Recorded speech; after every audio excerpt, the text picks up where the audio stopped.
Hello YouTube, this is Morgan Airspeed Prime here with my next Avatar news update video. In this one, mainly the thing I want to focus on is that Avatar Legends Realms Collide reached out to content creators and have given us a couple of assets related to some of the characters in the game, including Father Glowworm. So we'll take a look at them, but first there are just some other pieces of news to go over. First one being that, as expected, the Roku novel is being sold early.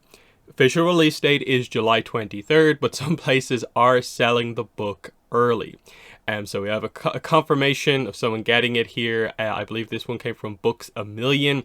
So I believe they do just have it in stock. It seems like they're shipping it out to people. You can do it like click and collect.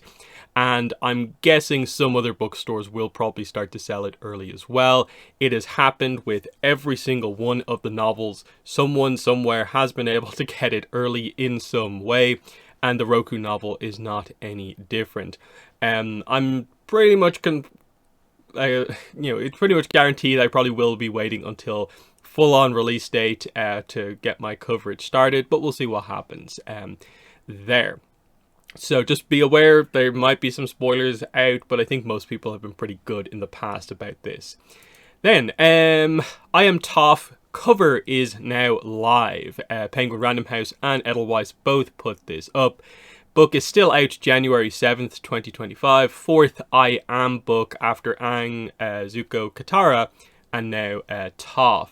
So cover is quite nice, as you can see here. Bao Lu on art again, even though I don't think they have the name of the artist up yet, but it's definitely Bao Lu art.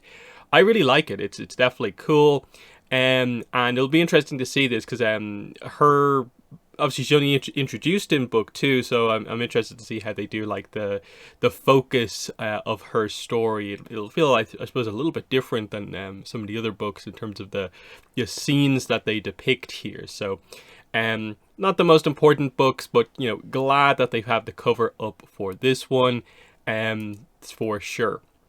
But that out of the way, we'll switch over to the Avatar Legends Realms Collide details. So once again, the usual questions. Still no official release date for the game. Of course, the Apple Store has like end of August, I think, as being maybe the final has to release by this point, but they're not saying anything about when the game is actually going to release, which remains, I think, a bit of a weird one, but we'll see what happens. But they have sent out these assets, like I said, to us. There's some 2D ones, they sent out some 3D ones. A lot of the files are sort of like, you can look at them and it's basically what the 3D assets are made of, kind of like shown in a 2D form. It's not the most interesting visual thing to look at. So we'll take a look at these. So first up, we have the character Borte, B-O-R-T-E. This is the kind of priestess for the Shattered Skulls. Keep in mind, these characters, as far as we're aware, are non-canon. They have said the story of this game is non-canon. So these are effectively sort of like alternate universe Avatar characters, though they have like a kind of Earth Kingdom backstory, but they're involved in the story that is not canon, is the idea here. So yeah, we have the priestess kind of Borte. She is the one who obviously got blasted away by Aang with the sort of air Kamehameha, if you saw the trailer for the game. So you can see more of her kind of outfit here, and then what the character design kind of looks like when you remove certain pieces of the outfit. Like that's what her face is like without the kind of red tattoo style thing. So very cool stuff here, I think. Here is some of the kind of 3D model stuff of like obviously comparing her with Aang. This is what her model looks like, and the model of her kind of like drum weapon style thing. So that's definitely nice to see. Next we have 2D art of Chanyu, who is of course the leader of the Shattered Skulls. And this, I think, is our first time seeing him in what is probably maybe his like completed glowworm enhanced form. Because, of course, the story of this character is that he's made a deal with Glowworm that in exchange for the blood of humans, like human sacrifices, basically, Glowworm has given him some of his power. So this is effectively a character choosing the deal that Yoon was initially going to accept, but then he turned the tables on Glowworm. So this is effectively, I suppose, the full power of Glowworm being sort of channeled through Chanyu here. I'm guessing the idea here is that he allowed Glowworm to pass through him, and this is the power that's sort of been left behind. And we don't really have, I suppose, the full extent of like what exactly is going on here, because I don't think we know if Chanyu is a bender or not. And then Glowworm's powers are, of course, like he can kind of eat holes between the worlds effectively, and a few other little bits and pieces. So it'll be interesting to see if it's just he's physically enhanced. Obviously, he's huge, he's strong in that sense, but does he actually have any like powers as such beyond that? But very cool to see this, especially the fact that like his arms are all like purple and stuff like that. It's definitely gets the sense of like it's like an infection. It is more of that style of spirit enhancement where the spirit does alter your body. Whereas, of course, when Yoon did it, his body wasn't overly altered because he like diminished Glowworm to such a small size and then ate him. He basically got all the benefits of Glowworm's powers without the drawbacks necessarily. So that's that. Here's Chanyu's kind of 3D model, which I will attempt to zoom in on a little bit more here. So you can just see it's a little bit of a turnaround effectively of the 2D art that we have there. There's nothing too much to kind of really talk about with that one, I would say. Next up we have Fuzhi, who we've seen in a few of the trailers as well. They have not really talked about what his specific like role is or like what's specific about him. So he just seems to be the sort of like grunt leader of the grunts, I'm guessing is sort of the idea. But still, interesting enough design here. He has the sort of shattered skulls kind of like tattoo going on here. Here's his design. You can see he's like twice as tall as Aang here, so he's absolutely massive. So that's interesting. Then we get to Glowworm. So here is the kind of main sort of 2D sort of concept art that they're showing off here. And you'll note, of course, that this is very, very similar to the Glowworm art that we saw from Avatar Generations. We basically knew, I think, they were going to sort of share the art because I think we effectively knew from Avatar Generations that this is a design that Avatar Studios worked on quite heavily because it's an important character. I think they said Bryan Konietzko was involved somewhere in the design work on Father Glowworm, but I'm not sure how absolutely confirmed that is, but it's very similar to art that we have seen before. So yes, the eye of Glowworm, the slime and the slime sort of tentacles is very accurate. The new thing with the design here, I think to make it a bit more kind of imposing, is that the book obviously never particularly describes him as having the sort of centipede body. But I think this kind of is fitting, I think, for the sort of official kind of canonization effectively of the design, which I think is the way you have to view it, is that sure, the usage of Glowworm within the story is going to sort of be non-canonical, but his design is his canon design basically. And I think everyone has really liked this. We always like to see the really powerful spirits debut their designs, and this is definitely right up there.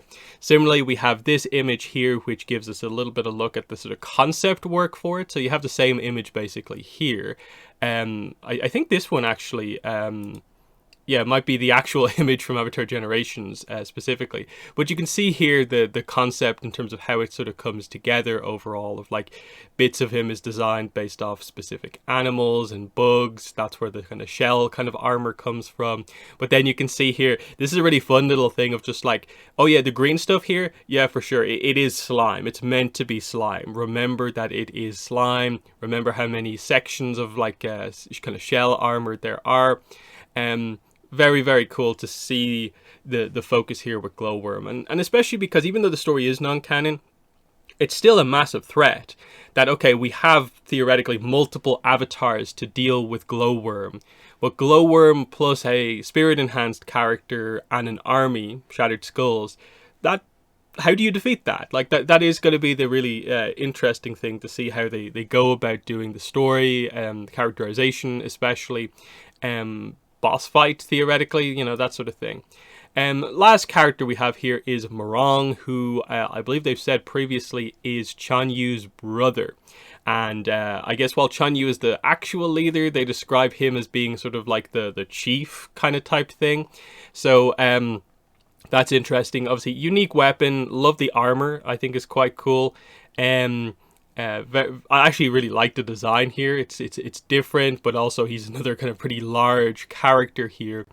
Yeah, definitely cool to see this stuff. And obviously it highlights that during, as part of like the creator program, we're going to get more stuff like this as the game kind of comes out, as they introduce new characters. We know, of course, the game is going to have characters from the comics, as well as most notably characters from the novels, which Glowworm is, of course, an example of that. You know, a character who debuted in the novels, making their way into something else.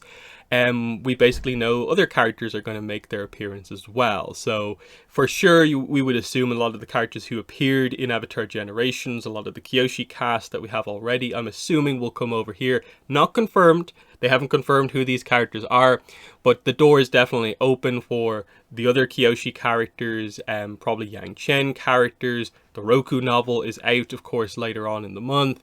Maybe we'll see some Roku era characters. And that's all going to be exciting to see this art, if they do give us and show off a lot of this kind of concept key art for those characters, because I think that's what they need to do. They need to highlight especially that this game is interesting, not just because of this, but also because we have the characters that hardcore fans are really interested in, for sure.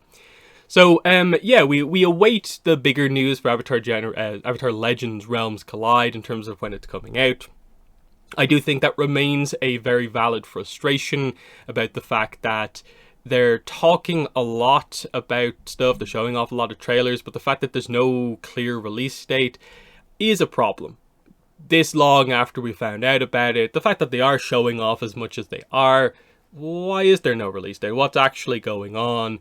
Why have you basically soft launched it and have said it'll open up in different countries when I don't believe it has opened up in a single other country since the soft launch? You know, there's weird stuff like that that's kind of like, what's happening here?